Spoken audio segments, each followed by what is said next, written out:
Angoixa de no ser prou, angoixa de no tenir cap sou, angoixa de ser artificial, angoixa de no ser original, angoixa de ser divertit, angoixa de ser massa ensopit.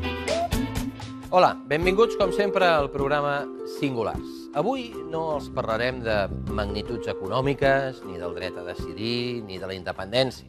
No. Avui els parlarem de persones, de com aquesta crisi afecta la salut mental de les persones que la patim. I els volem fer aquesta pregunta.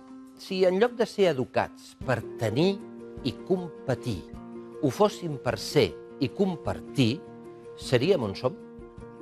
Segons la revista Encuentros Multidisciplinares, a Espanya el 9% de les persones que més cobren guanyen el mateix que el 91% restant. És admissible, això? Segons l'Organització Mundial de la Salut, la crisi actual té un impacte real en la salut mental de la societat, com ho demostren l'augment de casos de depressió, d'angoixa o de les addiccions entre les persones afectades per l'atur o els desnonaments. La deriva del capitalisme actual, com constaten i denuncien diferents autors, és una perversió i, com intentarà demostrar el convidat d'avui, una patologia. Ell és Antoni Talarn, doctor en psicologia i psicoterapeuta i especialista en psicologia clínica. També és professor titular de psicopatologia a la Universitat de Barcelona i autor de diversos llibres sobre psicologia clínica i salut mental. Ha treballat com a psicòleg a la Fundació Puigverd de Barcelona. I feta la presentació, com sempre, ja ho saben, comencem. Benvingut, Antoni Talarn, gràcies per ser aquí. Per favor, acompanyi'm, sisplau. Aquesta és la seva cadira. Gràcies.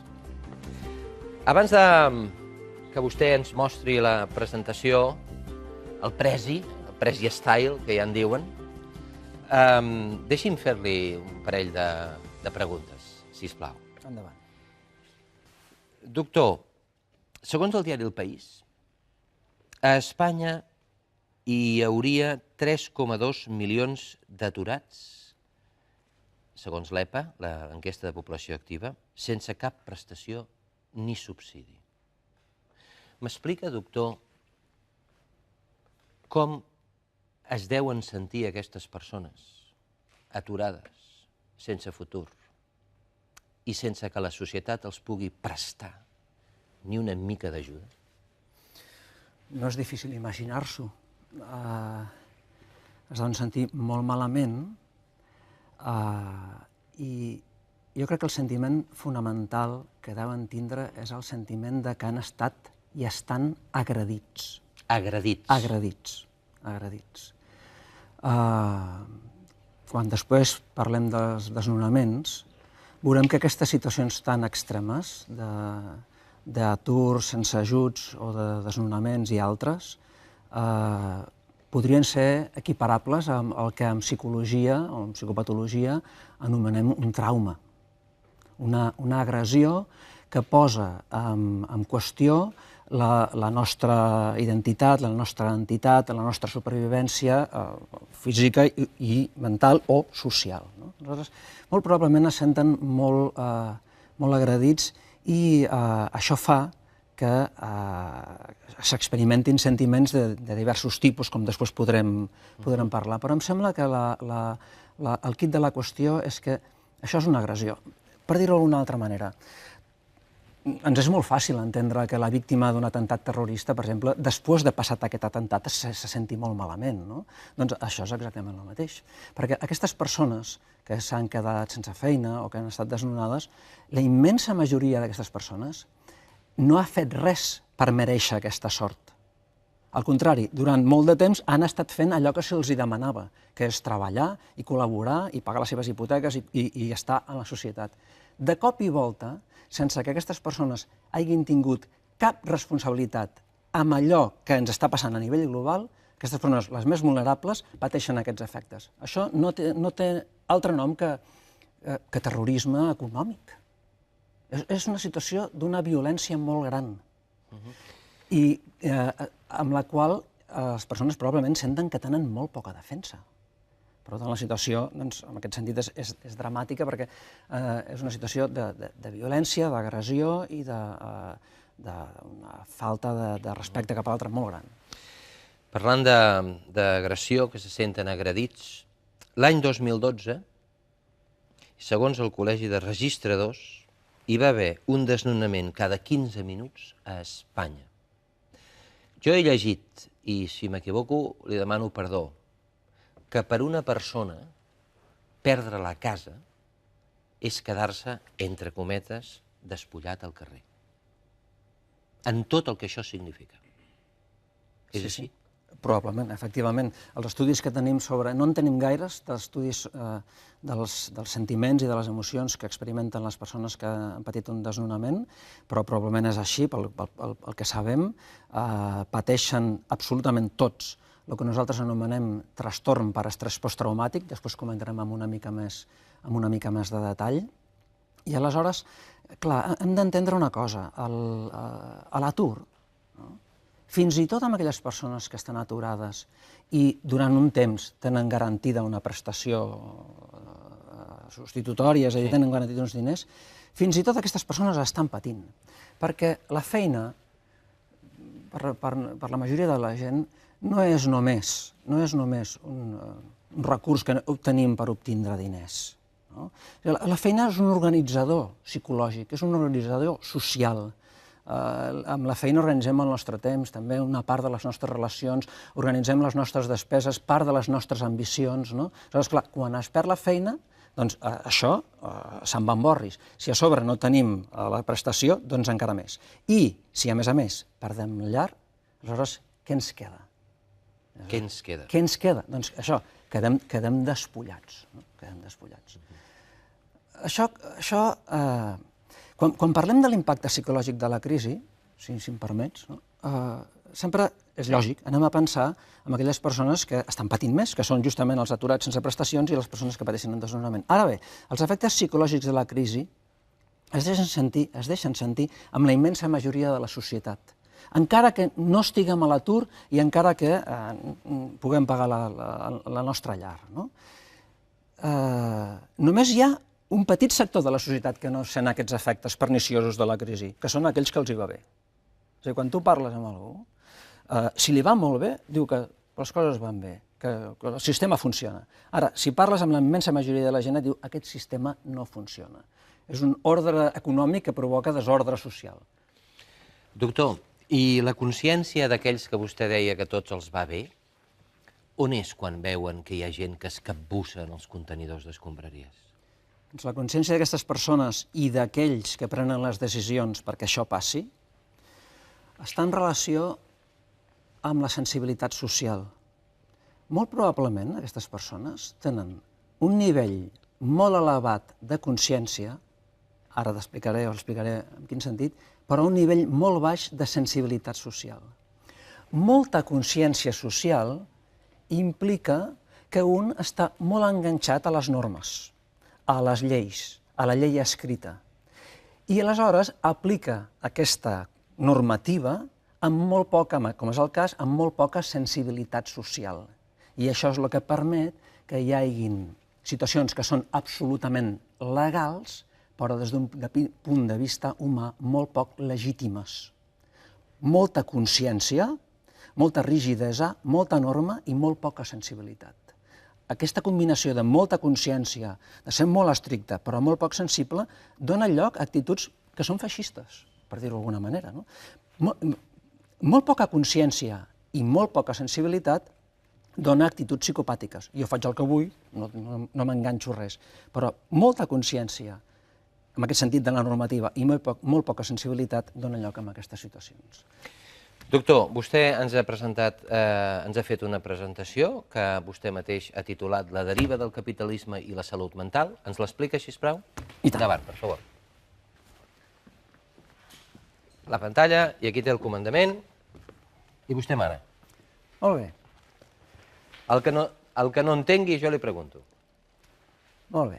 Doncs, Continuem parlant una mica de l'impacte de la crisi econòmica amb la salut mental. Abans li deia, tota la societat una gran part de la societat està afectada, i dintre podem distingir els efectes col·lectius dels efectes personals. Nosaltres parlarem molt dels efectes personals, però voldria fer esment als efectes col·lectius.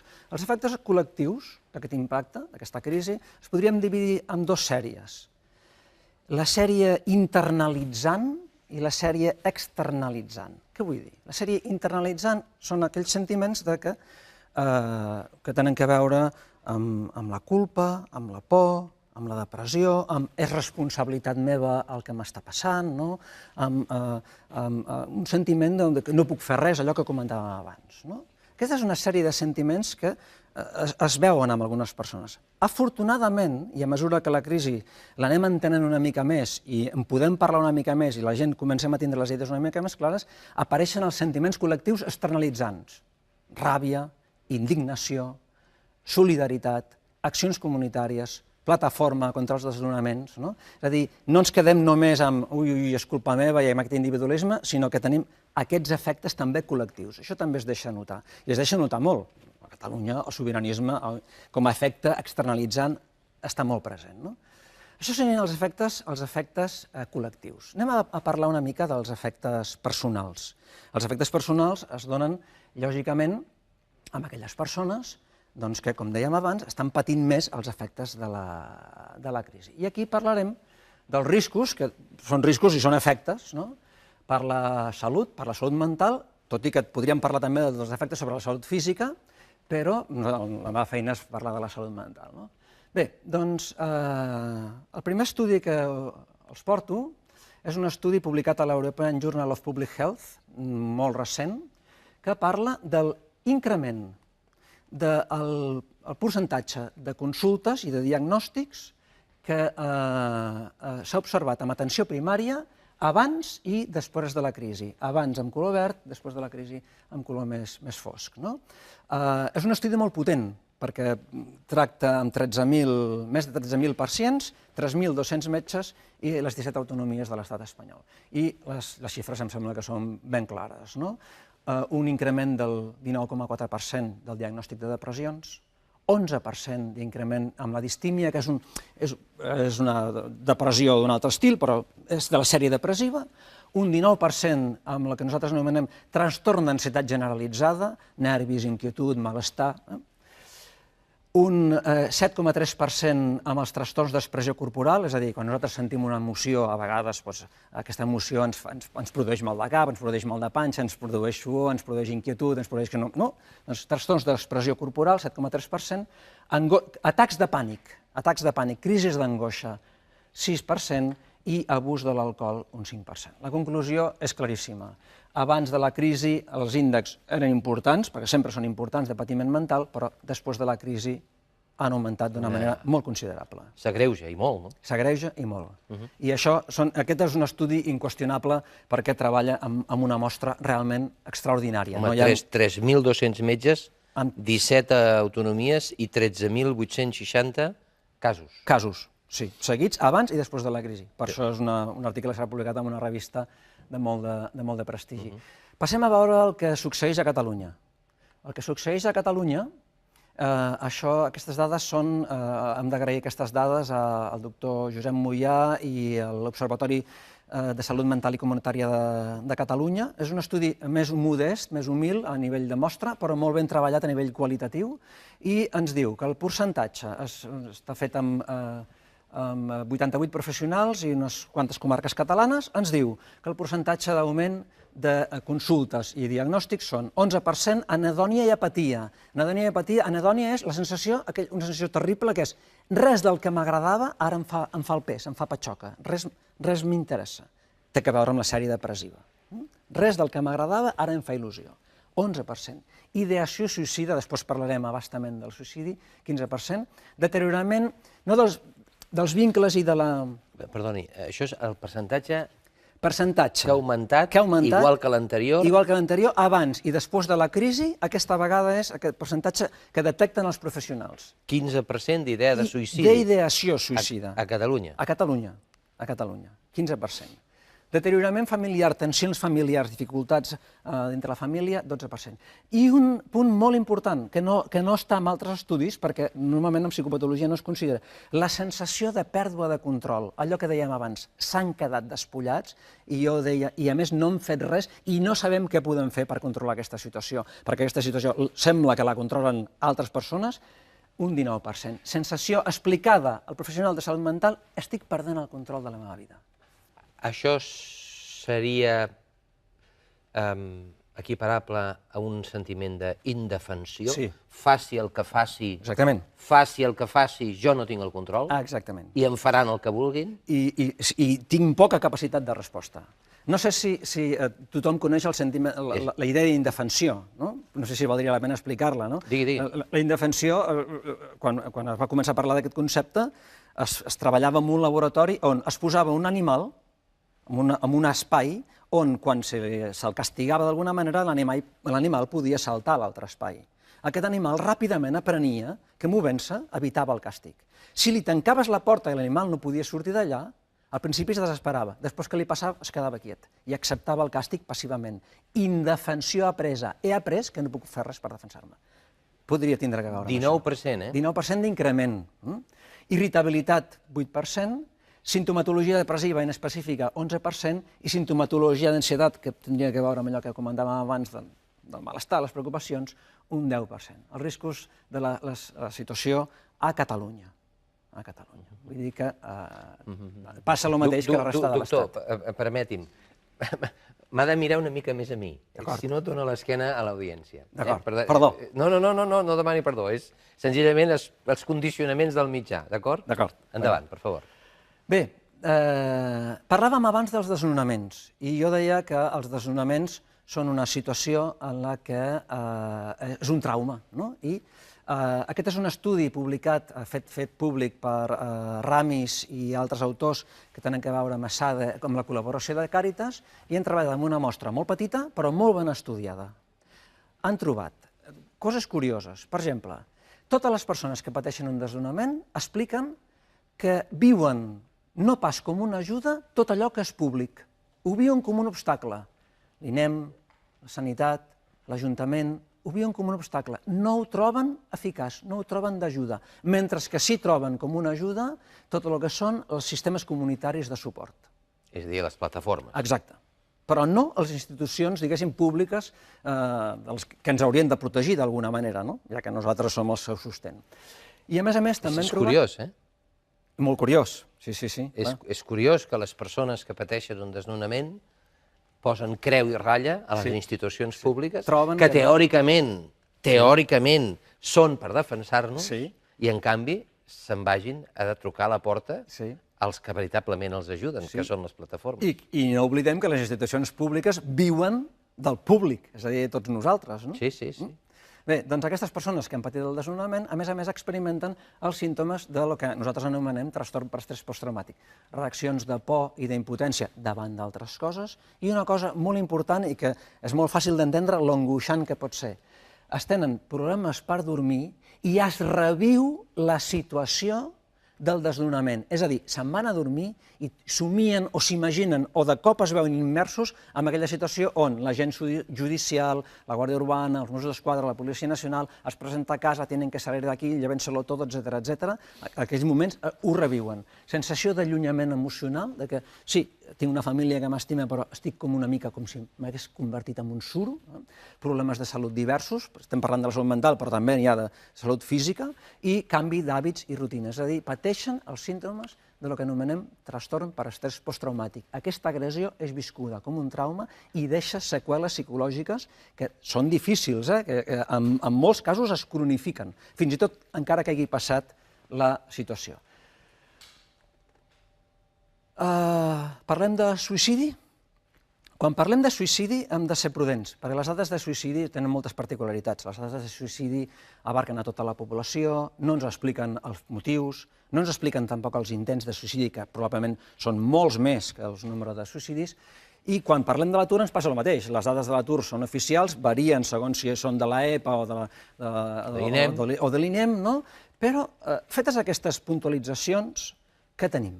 Suïcidi i atur. Doncs Us he portat unes gràfiques que penso que són realment il·lustratives del que està passant i del paper que juguen aquí les institucions públiques. Són les gràfiques del que va passar... Pot entrar-hi més, Sí, és la gràfica del que va passar a Espanya entre el 1980 i el 2005. Després portarem dades més actuals. Però què va passar a Espanya a la crisi dels 90 entre aquestes dates? La línia groga és la de suïcidis masculins i la línia verda la taxa d'atur. Què observem a un primer cop d'ull, i que es confirma estadísticament? Que hi ha una correlació positiva. És a dir, la taronja, La Sí, taronja la taronja és suïcidis masculins i la verda i atur. verda és atur. És a dir, a Espanya, durant aquests anys, mentre l'atur anava pujant o una mica baixant, el suïcidi establia una correlació positiva. A més atur, més suïcidi.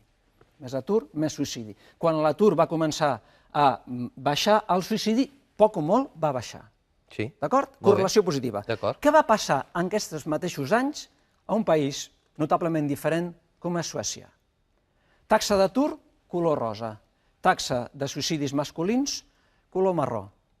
La correlació és negativa. Malgrat a Suècia van tindre una crisi bancària molt important, també producte de la bombolla immobiliària i de més. Als anys 90, l'atur es va incrementar notablement, no tant com a Espanya, naturalment, però notablement, mentre que el suïcidi establia una tendència a disminuir constant, malgrat el notabilíssim increment de l'atur. I per què? Per què? Doncs el perquè l'estudi que va publicar això, és un estudi publicat a la revista Lancet, vull dir que poca broma, diu que l'única variable, després de fer tota la neteja estadística que hi ha, és la quantitat de despesa que es fa amb protecció al mercat laboral i protecció a la gent que està aturada per persona. Suècia, $362 per persona i any. Espanya, 4 vegades menys, $88 per persona i any. És a dir, Déu-n'hi-do. quan parlem de què les institucions ens han de protegir, les institucions i les conseqüències de determinada manera de funcionar són nefastes, no estem fent broma. Estem parlant de que costa la vida a la gent. Sí. Molt bé, continuem. Ara, dades més recents. Suïcidi a Espanya entre el 2005 i el 2011. No he estat capaç de trobar les dades del 2012, probablement encara no estan publicades. En els primers anys de la crisi, un increment 2007 i 2008-2009, un increment molt notable de la taxa de suïcidi. Això és una taxa general, a Espanya. Veiem que aquí hi ha un decrement. Ara en parlarem d'aquest decrement. Tampoc entenc l'augment aquest, aquí, del 2008, perquè, de fet, a Espanya el 2008 encara no va ser el fort. Però era l'inici i va haver-hi un canvi molt important amb les taxes d'atur. El primer gran canvi amb les taxes d'atur es va produir en aquesta època. I probablement en aquesta època el que va passar, i és el que explicaria la davallada posterior, és que en aquests primers moments de la crisi es van trencar, van defallir aquells que d'alguna manera eren més vulnerables o que, com comentava amb la doctora Pilar Medina de la Universitat Pompeu Fabra, aquelles persones que es van donar a si mateixes una explicació del que els estava passant referides a elles mateixes. Soc culpable, goita, he perdut la feina, no ho he fet bé, no estic prou format, potser no he treballat prou. L'execrable he estirat més el braç que la màniga. L'execrable, aquesta manipulació del llenguatge perversa. Això sí que és manipular el llenguatge i no el que ens diuen a Telemadrid que fem. Això és manipular el llenguatge. I vols que te n'expliqui una altra de manipulació del llenguatge? La gent no perd la feina. Un pot perdre el barret, o pot perdre el comandament, o pot perdre les ulleres. La feina normalment ens la prenen, la feina ens la roben. Per tant, doncs, aquestes persones, al principi de la crisi, al principi de l'increment de l'atur, van fer una atribució disposicional. Ara, que la crisi s'ha fet més sistèmica i en podem parlar més i comencem a entendre més què ens està passant i que potser no és una crisi, sinó que potser és una estafa, potser els índexs de suïcidi ja fem una atribució situacional, no considerem que és culpa nostra i encara que patim hem tornat a taxes de suïcidi, diguéssim, entre cometes, normals. Sí, això, la seva teoria seria aquesta, no? Que en el moment en què la població o els ciutadans diuen Sí. ep, culpable no, Exactament. soc víctima, Exacte. Passem a expressar sentiments més externalitzants, és a dir, indignació abans que depressió. molt bé. D'acord? Bé, doncs és el que comentàvem abans, no? Les taxes d'atur, no? Sí. 2008-2009 hi ha un increment molt notable, Sí. no? Del 10%, ara sí. estem aquí, però aquest és el primer moment de la crisi i és el que explicaria aquest increment. Aquest increment del suïcidi es dona particularment amb aquelles persones que en la nostra societat se senten també més responsables de la col·laboració econòmica, guanyar diners, treballar i tal, que són els barons, entre 30 i 50 anys, i, per tant, tornem a tindre, si ens prenem la molèstia de fer un estudi més detallat, homes entre 30 i 50 anys, justament el 2008 hi ha un increment del 10%, 956 suïcidats, 850 morts per suïcidi, d'homes entre el 2007 i el 2008. Perdoni'm la meva ignorància, per què homes i les dones? Aquestes dades són només d'homes. Les dones se suïciden menys. Les dones fan més intents, però entre cometes, tenen menys èxit, moren menys, perquè utilitzen mitjans menys violents. Això d'una banda. D'altra banda, els homes, vulguis que no, i encara que la nostra societat ha canviat molt en aquest sentit, se senten, com deia abans, més responsables de l'economia familiar. És evident que homes i dones treballem per igual i ens podem sentir igual, però, vulguis que no, aquests rols tradicionals encara continuen existint. I, per últim, les dones tenen més capacitat, són menys vulnerables que els homes. Les dones tenen més resistència psicològica que els homes. Són més fortes psicològicament que els homes. Per exemple, una de les coses que les dones fan és vincular-se, establir més lligams comunitaris, fer-se costat les unes a les altres. Els homes, o molts de nosaltres, potser a vegades sentim com que ei, això ho tinc que superar jo sol, saps? Que sóc l'home, el cap de la família, no? Dius, Toni, això és un tòpic.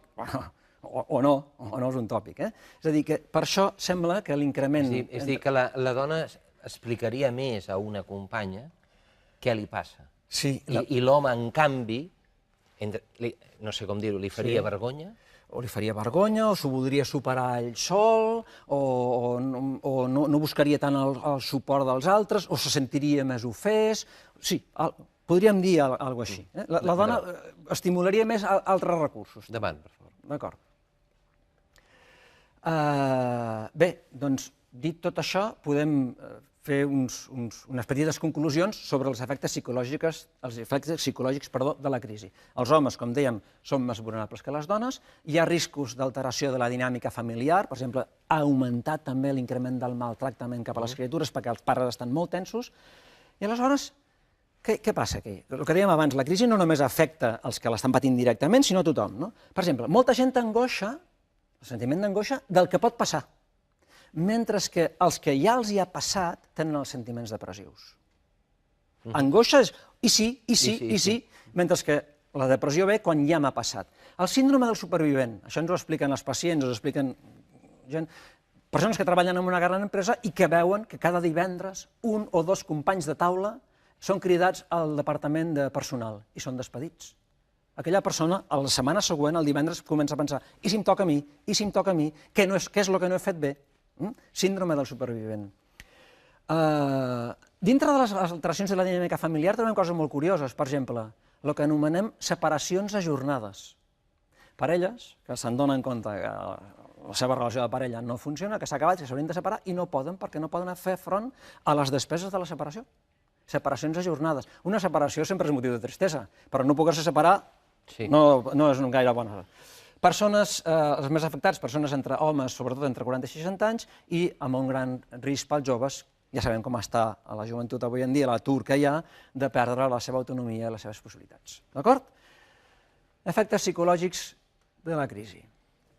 Per entendre aquests efectes psicològics de la crisi, podríem fer un anàlisi de com funciona el capitalisme i què ha passat i com ens hem esllavissat cap al neoliberalisme. Per fer això, cal parlar d'uns sentiments que són molt importants. L'ésser humà, per naturalesa, és un ésser desitjant. Posaré una analogia per entendre'ns. Quan naixem, no podem fer res per nosaltres mateixos. Hem estat expulsats, per dir-ho així, en un entorn on ens falten moltes coses. Ens falta l'embolcall, no? La placenta, la matriu, etc. I resulta que, per entendre'ns, els demés ho tenen tot i nosaltres no tenim res. Els demés donen, nosaltres rebem. Sense nosaltres ens moriríem. Els demés són rics, nosaltres som pobres. Les primeres lliçons d'economia, per entendre'ns, ja les comencem a captar de ben petits. Com naixem amb una manca, inaugurem la manca i la carència, per naturalesa som éssers desitjants. La paraula desig em sembla que és una paraula fonamental per entendre què passa amb el capitalisme. N'hi haurà més, però aquesta és una molt important. El desig humà, un podria dir, bueno, Toni, molt bé, un cop satisfet el desig, doncs jo em quedo tranquil, no? He satisfet la meva gana, posem per acá. Que va. El ser humà només parcialment viu amb el regne de la biologia. El ser humà, la més gran part del temps, la passa amb el regne de la fantasia, la imaginació, el simbolisme. Aquí el desig és inabastable. De tal manera que, com a éssers humans, tenim, per una banda, cobdícia, que seria el desig natural de posseir, perquè si no posseïm realment no podem subsistir. La cobdícia té mala premsa, però no és patològica. La cobdícia és el desig de posseir. Tots necessitem alguna cosa. Però, com vivim en el regne de la fantasia, ràpidament, alguns, més que altres, s'esllavissen cap a l'avarícia. L'avarícia és el desig de posseir i retenir, només per mi i pel meu profit. Em sembla que el capitalisme ha captat molt bé l'essència desitjant de l'ésser humà i el que ens està passant, d'alguna manera, podríem dir, resumidament i adelantant, el que ens està passant és producte de l'avarícia desfermada d'un sector de la humanitat, d'aquest sector. No? Seguim? Seguim. El que deia, el capitalisme capta molt bé... L'avarícia desfermada per un sector. L'avarícia... Poderós. Poderós. Molt poderós. Molt poderós, que controla la política, que controla també en part els mitjans de comunicació, i aleshores això és el que, com el capitalisme ha captat aquesta essència desitjant de l'ésser humà, doncs aleshores ens passa el que ens està passant. Que el sistema ha emmalaltit, és a dir, ha passat de ser un sistema on la cobdícia podia ser una cosa natural, anem tenint tots més o menys, on el 15% ja té el 80%, abans el 20-80, no? Ara ja és el 15-85% dels recursos de la humanitat, no? 15, el que deies abans, 9%. Allà ens podem dir, i afirmem, que el sistema està malalt. El sistema està malalt, té un problema. Per què? Perquè el sistema ha perdut l'equilibri i genera efectes negatius per la majoria de la població, com acabem de veure. Quan un sistema no funciona, està malalt. Igual que quan una persona no ha perdut el seu equilibri, està malalt. I podem dir que el sistema té una psicopatologia. I per què podem dir això? Doncs és dir, home, el sistema no és una cosa viva. El sistema no és una cosa viva, però el sistema, hi ha persones darrere del sistema. Com hi ha persones, podem afirmar que hi ha una psicopatologia. Ara us proposaria com un joc. Imaginem que nosaltres som psicòlegs i que ens ve a veure una persona, i aquesta persona és aquesta malaltia del sistema, aquesta persona és el neoliberalisme. Jo l'escolto i li dic, molt bé, expliqui'm com vostè funciona, sisplau. Com funciona vostè? Jo, com a psicòleg, li diria, miri, pel que vostè m'explica, vostè funciona com un addicte. Ah, sí? Sí. Per què? Perquè dona... Una persona addicta com funciona? Una persona addicta dona un valor enorme a l'objecte de la seva addicció. Sigui el que sigui una substància, doncs diu, aquesta substància és el que jo necessito, és el millor per mi. El sistema dona, el que dona més importància de tot és el diner per damunt de tot. Funciona la persona addicta amb dependència. Sembla que sense allò no pot funcionar, sense aquella substància no pot funcionar. El sistema neoliberal només pensa en acumular, acumular, acumular diners. Està obsessionada la persona amb aquella dependència. Exactament li passa al sistema neoliberal. Hi ha una pèrdua de control. L'addicte continua consumint malgrat les conseqüències negatives del seu consum. Es pot arruïnar, per exemple, pot arruïnar la família, pot arruïnar la seva salut, ho saben, continuen consumint. Aquí es fan qualsevol cosa, malgrat que la situació és la que és. I naturalment es nega el problema. L'addicte diu, no, per dir-ho d'una manera. Jo sé veure, jo ho tinc controlat. No? Igual que els neoliberals d'avui en dia ens donen, no, el que hem de fer és aplicar més el sistema, per exemple, desregularitzar els mercats i tornarem a estar bé. Perdona, però això és el que ens ha portat els problemes. No? Per tant, la primera cosa que li diríem, el sistema és que funciona com un addicte. La segona cosa que li diríem, tu ho has dit abans al començament, és que funciona d'una manera perversa. Què vol dir una perversió? Una perversió en psicologia vol dir que una persona estableix amb una altra persona una relació parcial, no com a persona, sinó com si fos un objecte, que puc usar-te i tirar-te i no m'importa absolutament res el que et passi. No? Relació parcial amb els altres. Bé, doncs el sistema neoliberal, ja ho hem dit abans, no li preocupen les persones, només li preocupen els diners. Absolutament, només li preocupen els diners. La desigualtat. No? Amb el que hem donat als bancs, a l'Arcadi Oliveres ens ha dit que es podria acabar la gana al món moltes vegades, no? Que es toleri la desigualtat, no? Que passin aquestes coses, és que realment és com abusar d'un nen. No? Diríem, un pederasta abusa d'un nen, a aquell nen no li importa res, només vol treure'n un profit, un plaer. No? Però és exactament el mateix. Hi ha una relació perversa, no hi ha la sensibilitat per posar-se en el lloc de l'altre, cap ni una. Per això també li diríem, a aquesta persona que tenim a la consulta, que imaginem que és el sistema neoliberal, li diríem, escolti, vostè és un narcisista, un psicòpata i un violent. Aviam, aquestes són paraules, són gruixudes, no? Però voldria fer un matís. Quan els psicòlegs parlem d'aquestes coses, no estem insultant a ningú. Són les paraules que utilitzem per descriure uns fenòmens. No estem insultant a ningú. Tampoc estem dient que totes les persones que funcionin d'aquesta manera siguin així, sinó que bàsicament, o en determinades circumstàncies, utilitzen aquests mecanismes de funcionament. Com és el narcisista? El doctor Francesc Sainz, que és un especialista que tenim aquí sobre narcisisme, diu, bueno, el narcisista és una persona que no té empatia, no té culpa, i li pots dir el que vulguis, que es creu el rei del mambo. No fa falta que insisteixis perquè no el faràs baixar del burro. A més, el psicòpata no té cap mena de vergonya. Res del que fa el fa patir. I el violent usa la força. Abans parlava jo de la força de les lleis. La força pot ser una força física, però pot ser una força simbòlica. Doncs què passa? Doncs la corrupció, per exemple. Perdoni'm, ara que alguns bancs han fet, els bancs han fet públics els seus beneficis trimestrals basats en balanços legalment falsos, i, evidentment, han executat hipoteques i han fet aquest mal que vostè abans ens ha explicat, entrarien aquí? Sí. Entrarien aquí? Sí. Això no vol dir... dir... Ells són ofenosos dels seus beneficis, però, en canvi, no sentirien empatia ni culpa per tota aquesta gent que ara està despullada al carrer. Exactament. És així? Si la sentissin, no podrien fer el que fan, no podrien deixar, perquè s'identificarien amb l'altre. Si jo m'identifico amb l'altre i puc arribar a imaginar el que l'altre està patint pel que jo he fet, aleshores, per exemple, ja no el puc torturar, per entendre'ns, no? Bé, doncs salvant les distàncies, això és exactament el mateix. No m'identifico amb l'altre, no entenc que l'altre és com jo, que si al punxo també li surt sang. No, el punxo i que s'espavilarà, perquè a mi el que m'interessa és quadrar el meu balanç i després portar-me una part d'aquests balanç a un paraís fiscal, posem per cas, no? O anar-me'n amb una jubilació de 88 milions d'euros. Saps de qui parlo, no? Sí. 88 més una assegurança d'11, és a dir, de 100 milions. D'acord. I vostè també ficaria aquí els polítics que no volen legislar a favor d'una llei de la segona oportunitat? Ja no dic de dació, dic de segona oportunitat. Evidentment. Evidentment que els posaria aquí.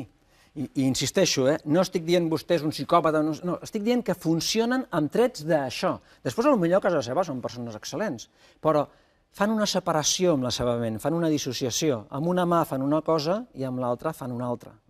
Això és un fenomen molt típic. Vostè sap que no hi ha ningú que es digui que és neoliberal? No.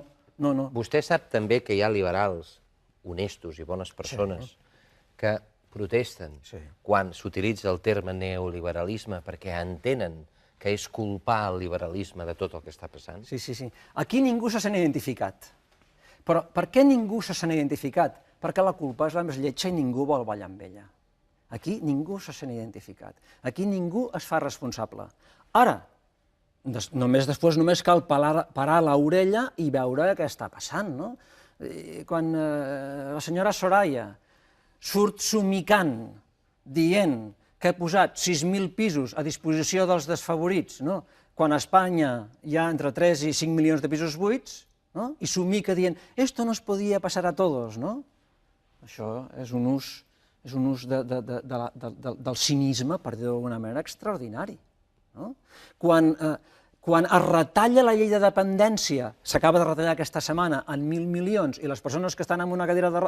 Bueno, doncs això ho està... La gent que està fent això té noms i cognoms, i en aquest moment es diu el Partit Popular, el govern d'Espanya. Ja sé que el PSOE tampoc ho va fer gaire bé, però en aquest moment són aquestes persones les que estan fent això. I insisteixo, no els estic dient que siguin psicòpates, els estic dient que funcionen d'aquesta manera. Sí? Molt bé. Els interessos de demora? És a dir, què podem dir d'uns interessos de demora del 18 o del 21%? Doncs el que dèiem abans, això és abusar d'un nen, no? És abusar del més feble. És la llei de l'oeste, que diuen alguns sociòlegs que hem entrat, no? La llei del més fort. Continuem.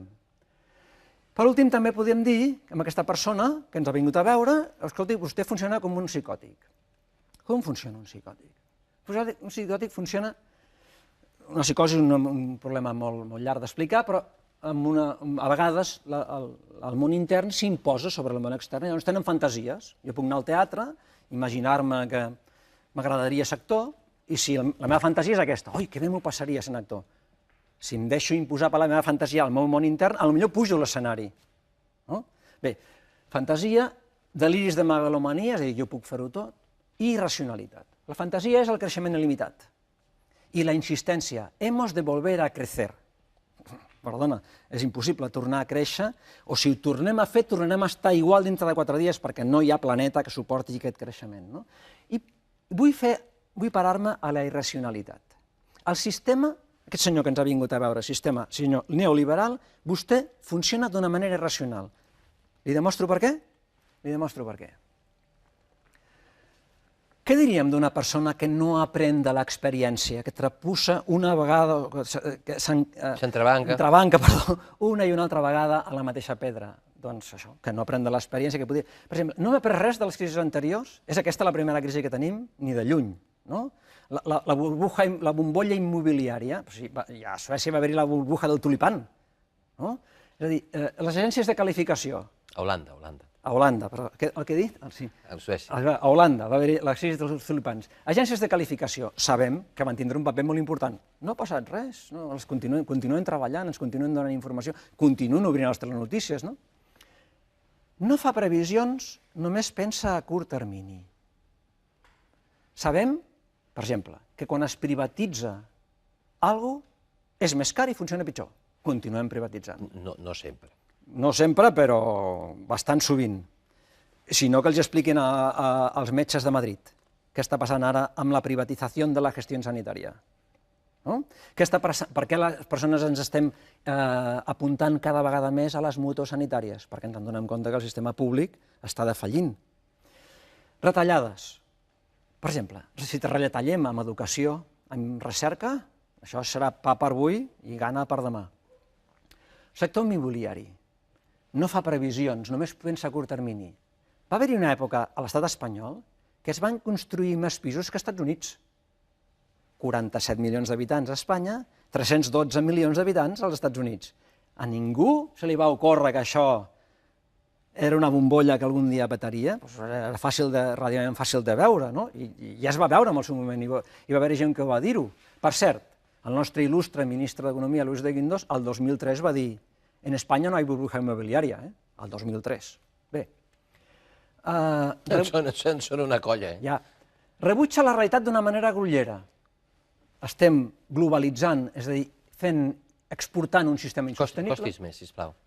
No, a la pantalla, sí. Sí, estem globalitzant, és a dir, venent a altres països un sistema que no funciona, que està malmès, un consum insostenible, i el rebuig de la realitat més espectacular irracional, no? Rebutjar la realitat és racional. Si hi ha una porta o l'obro o em picaré de morros, això és rebutjar la realitat, no voler-la obrir, és l'economia especulativa. 10 vegades, o no sé quantes vegades, no soc economista, però 40 vegades més gran que l'economia real. Llavors, clar, quan l'economia especulativa ens basem en això és rebutjar la realitat. No s'immuta per les contradiccions. No s'immuta per les contradiccions. El mercat lliure, de veritat és lliure?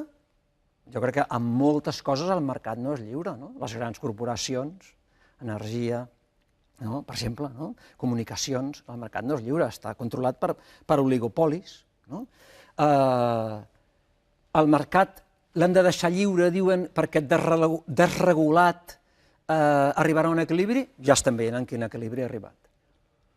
Han fet una reforma laboral, els ERES han incrementat un 30%, l'atur està incrementant, fantàstica, reforma laboral, hem de continuar amb la reforma laboral. Donem un dineral als bancs, el crèdit no flueix, continua sense fluir crèdit. Doncs què està passant? És a dir, el deute de l'estat espanyol és públic o és privat? En gran part és privat, no? Doncs és una contradicció. És a dir, sembla que aquest senyor que ens ha vingut a veure no té la més mínima capacitat de qüestionar-se a si mateix. No la té. No la té.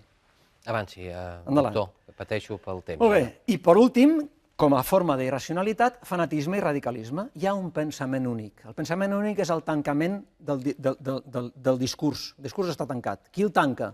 El tanquen els polítics i els mitjans de comunicació que estan al servei dels polítics. I per això molta gent, parles amb molta gent i diu sí, Toni, però és que no hi ha alternativa. Com que no hi ha alternativa? Només cal informar-se una mica. En el llibre del Juan Torres i el Vicenç Navarro hi ha 115 mesures per sortir de la crisi. Tu vols generar llocs de treball? Doncs Arcadi Oliveres ho diu a bastament. Treballem en més de 40-35 hores. Quants milions de llocs de treball generaríem automàticament? I no passaria res, podríem viure igual. No hi ha alternatives, pensament únic. Chomsky diu, som un ramat desorientat. La societat som un ramat desorientat. Aquest és el pitjor, jo crec que dels pitjors elements del sistema, d'aquest senyor que ens ha vingut a veure, el sistema neoliberal, que ens ha fet creure molts, durant molt de temps, que no hi havia alternativa, quan això no és veritat. Això és una mentira. Sí que hi ha alternatives en aquesta manera de funcionar. Conclusió. El sistema no funciona. Aquest senyor que ens ha vingut a veure té un problema. Provoca desequilibris, la majoria està patint. Per què no funciona? Per lo que dèiem abans. El sistema s'ha corromput. El sistema no va bé. S'ha caigut amb l'avarícia. I quan ens diuen, en la crisi hemos participado todos, és responsabilitat de tot, el que dèiem abans, hem estirat el basc a la màniga. Un moment. Hi ha gent que no té cap possibilitat d'intervindre aquí. Les classes més desfavorides i la classe mitjana més mitjana no té possibilitats. Aquestes persones no ens han dedicat a especular. Són altres els que han fet això. El sistema s'ha corromput. Què vol dir que el sistema s'ha corromput? Doncs que ha utilitzat mitjans deshonestos per satisfer la seva avarícia. Deshonestetat, il·legalitat, mentides, opacitat, trampa, cinisme. Endavant. Quan parlem de la corrupció, i en general quan estem parlant de tots aquests temes, també hem de poder fer algun matís. Us posaré un exemple. Jo cada any, quan arribo a la facultat i començo a parlar de la psicopatia, que són aquestes persones sense empatia, que són abusons, que fan de l'altre el que volen, no? Dic, anem a veure, fem un petit joc. Que aixequi la mà, tinc molts alumnes cada any a la classe, que aixequi la mà aquell de nosaltres, i també m'incloc, que mai ha copiat en un examen, que mai s'ha emportat un canvi de més, que mai ha robat res, que mai, no sé, ha mentit a algú, no? Que mai s'ha aprofitat d'una fotocopiadora que feia fotocòpies i no s'aixeca cap mà, ni la meva. És a dir, en un moment donat, aquestes dimensions poden formar part de la mentalitat d'un ésser humà, perquè el desig el volem satisfer, llavors mira, han fet una il·legalitat, no hem declarat allò, hem pagat amb negre, o han fet una petita trampa que fins i tot jugant al solitari. Això ho podem fer tots. Què passa? que quan els que fan això són poderosos, tenen mitjans al seu abast, controlen la vida dels altres, aleshores tenim un problema. No? La corrupció dels poderosos. Què els hi ha passat als poderosos? Han embogit? Són gent descerebrada? No tenen dos dits de front? No els hi ha passat això. Els hi ha passat que han tingut, o que tenen, l'oportunitat, el poder i la sensació d'impunitat. Una sensació d'impunitat molt gran. Ja sabem com està la justícia a l'estat espanyol. Una sensació d'impunitat molt gran. Aleshores, els poderosos entren en un estat alterat de consciència. És a dir, és com si no acabessin de percebre exactament què està passant. Un fenomen regressiu, és a dir, es comporten com a nens avariciosos, tot per mi, ho vull tot, tots els carmelos, en forma de voracitat. No és que tinguin gana, són voraços, no es volen. I llavors la raó deixa de manar i es confon poder amb omnipotència. L'omnipotència que hem vist darrerament amb aquest dit índex aixecat de Luis Bárcenas, per exemple, i d'altres polítics, la raó de deixar de manar i es confon poder amb omnipotència. I això és el que té a veure amb la corrupció. I per això dic, la crisi actual és una, com diu Arcadi Oliveres, el torno a mencionar, és una crisi de valors. És la crisi que ens han portat uns quants per no poder controlar la seva avarícia. S'ha trencat el sac. Doctor, ho sento, però ens queden 2 minuts. 2 minuts. I no podem... I queda l'última, que són les conclusions. Conclusions. D'acord? Tenim 1 minut i mig. El capitalisme, com es basa en el desig, i el desig molt ràpidament s'esllavissa cap a l'avarícia, és un sistema que en aquests moments està malalt. El sistema està malalt i la seva malaltia, el seu càncer, és el neoliberalisme que mostra símptomes d'addicció, perversió, narcisisme, psicopatia i irracionalitat o psicosi. La disfunció hi han participat molts, però amb diferents graus de responsabilitat. Qui més responsabilitat té són els més poderosos, els que controlen els productes d'inversió i de més, que s'han corromput. La crisi, efectivament, impacta en la salut mental i física de la població, especialment amb els més desfavorits, els que tenen personals al seu càrrec, no poden pagar la hipoteca, i la protecció, com han vist, esmorteeix els efectes de la crisi. Però la conclusió última és que, com a societat, no hem de créixer, econòmicament parlant, hem de madurar. I entre la maduració implica també a qui confiem la responsabilitat quan tenim l'oportunitat de donar-la. És a dir, a qui donem el nostre vot? A qui donem el nostre poder? Què passarà a les properes eleccions? La societat haurà madurat i donarà el seu vot i la seva confiança a qui se la mereix o a qui continua fent tot això que estem dient? Doctor, gràcies per la seva exposició, de veritat, li agraeixo. I nosaltres hem d'acomiadar el programa ara mateix i ho fem, com sempre, amb la frase de Salvador Espriu, ja que aquest és l'any Espriu. La frase d'avui és aquesta: les actituds mentals obcecades donen pas sense trigança a fets sense remei. Salvador Espriu, gràcies per la seva atenció.